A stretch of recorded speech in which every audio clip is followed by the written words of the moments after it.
Next year, noong lupain na tinatawag si Barto, napanahit ba ang nagkayaman ng mga kabukilan at nagkaroon ng dapat?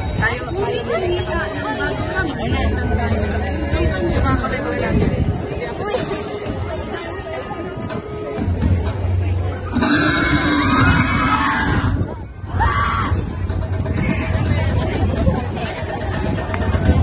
Dahil dito, pinagsikapan na itong anak at napatay niya ito ng malapit sa akin.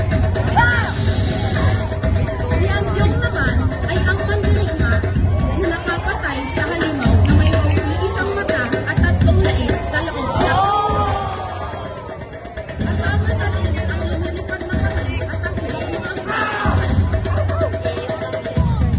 Nagkaroon ng mga unos sa pinto. Bumuga ng lahat ng mga bundok sa balon at nasa buong paligid ang puso. Isa pa sa problema ang halimaw na sila. May hating tao at hating halimaw.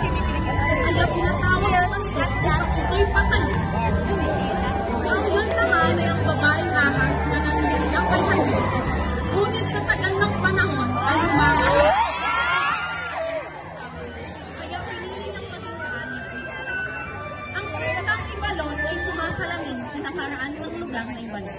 Ang lugar na ito ay punong-puno ng higanting halimaw. Ngunit sa tulong nila Balto, Handyong at Aulyon ay naging masiglang lugar ito na ngayon tinatawag na Bicol.